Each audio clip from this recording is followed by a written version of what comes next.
Muy buenos días a todas y todos. El día de hoy vamos a dedicar la sección de Mujeres en la Historia a la profesora Rita Cetina Gutiérrez. Seguro es un nombre que ustedes escucharon a lo largo de esta semana, porque es así como se va a llamar o lleva el nombre de las becas universales que se van a entregar a partir del siguiente año, iniciando con educación secundaria. Es un gran homenaje a la profesora Rita Cetina Gutiérrez, una profesora yucateca. ¿Cuál va a ser la importancia de reivindicar a las maestras en la historia de nuestro país? Nada más dimensionemos hoy día que de la matrícula de estudiantes normalistas, es aproximadamente 115,000 estudiantes, más de 80,000 son mujeres. Eso nos habla de la amplia cobertura que tienen las mujeres, particularmente en educación básica.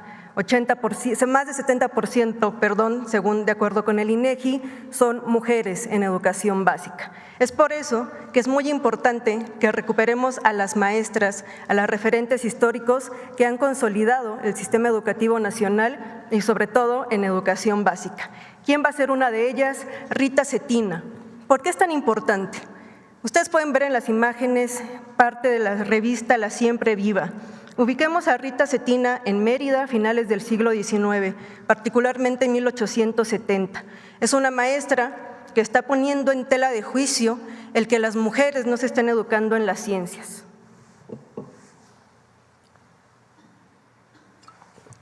¿Cómo era la educación en ese momento? Era una educación unisexual. ¿Qué quiere decir esto? Que sabemos que estaban divididas las escuelas para niñas y para niños. Una de las razones principales que diferenciaban a estas escuelas es que el programa de estudios era diferente. En el caso de las escuelas para varones se enseñaba aritmética, en el de las mujeres rudimentos de aritmética. ¿Por qué?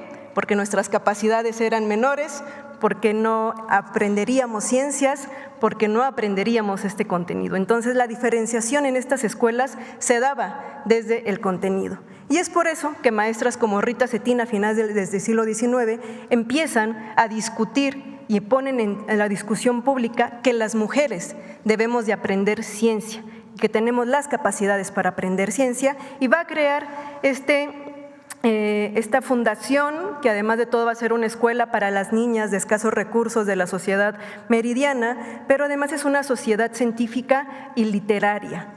Característica fundamental: empieza a preguntarse aspectos fundamentales sobre la posibilidad de las mujeres de aprender la ciencia.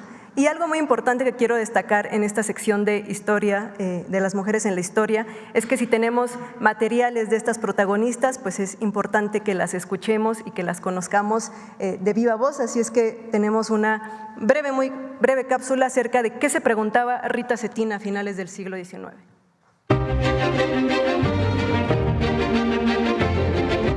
Al proponernos hoy trasladar al papel nuestras ideas acerca de un asunto tan importante como es el de la emancipación de la mujer, no tenemos más objeto que esclarecer más nuestras creencias sobre esta cuestión.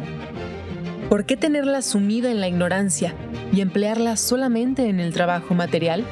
¿Por qué no acercar a sus secos labios las bienhechoras aguas de la ciencia para que, apurándolas, pueda levantarse de la postración en que ha vivido tanto tiempo? Queremos, pues, deseamos con ardor que la mujer se ilustre para que, abarcando su inteligencia todos los conocimientos del hombre, pueda indagar y descubrir, como él, los secretos arcanos de la naturaleza. Esto lo publicaba Rita Cetina en 1870 en el número 2 de La Siempre Viva. Les decía yo que su sociedad científica y literaria también tuvo como característica la publicación. Esto va a ser fundamental sobre todo en la parte de la trascendencia. No es casualidad que los primeros congresos feministas mexicanos se hayan dado en Mérida, Yucatán, y que las más de 600 asistentes a esos primeros congresos feministas mexicanos hayan sido maestras. Tampoco es casualidad que en Yucatán tengamos a otras mujeres como Elvia Carrillo Puerto.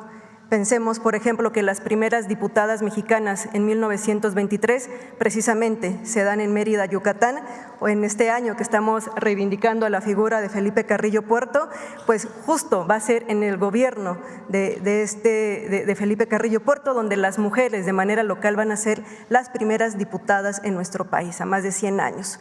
Otra característica muy importante es que la propia Elvia Carrillo Puerto, conocida como la monja roja del Mayab, va a reivindicar a Rita Cetina. La Liga Feminista va a llevar su nombre, es decir, las maestras yucatecas, las maestras que empiezan a consolidar una educación laica y que busque la emancipación de las mujeres, van a tener un punto fundamental en Mérida y les digo yo, va a tener una trascendencia muy importante porque no es casualidad que nuestras primeras diputadas se hayan dado en esta entidad federativa y la siguiente semana, el 17 de octubre precisamente, se van a cumplir 71 años de la reforma al artículo 34 que reconoce el derecho de las mujeres mexicanas a votar y ser votadas y hoy lo vemos con una realidad como es la primera presidenta mexicana. Así es que todo esto es una cadena, veamos la trascendencia, la importancia de cómo estas maestras mexicanas no solamente reivindican la educación, sino también una revolución social. 1916, mientras estaba gestando la revolución en nuestro país, estaban los primeros congresos feministas, también no lo dejemos de lado. Y para profundizar más en la participación, influencia, trascendencia de la profesora Rita Cetina Gutiérrez, les invito a consultar 2 libros que publicó el Instituto Nacional de Estudios Históricos de las Revoluciones de México. Es una colección de 3 tomos que se llama Las Maestras de México. El tomo 1 tiene una biografía de Rita Cetina escrita por la historiadora Lucrecia Infante Vargas y también el INER con sus descargas gratuitas, pueden consultar su portal, tiene la biografía Rita Cetina, La Siempre Viva y el Instituto Literario de Niñas, una cuna del feminismo mexicano. Siempre lo he dicho, Yucatán es la cuna del feminismo en nuestro país y les invito a las y los maestros pues también empezar a tener nuestros referentes históricos. Estoy segura que Rita Cetina, así como en su momento Elvia Carrillo la reivindicó, las mujeres de hoy, las maestras de hoy y la presidenta están otra vez poniendo la discusión de estas mujeres de finales del siglo XIX al día de hoy. Muchas gracias, excelente día. Nada más con esto cierro. Noemí no solamente presenta esta sección, sino que es la subsecretaria de Educación Básica de la Secretaría de Educación Pública y es maestra.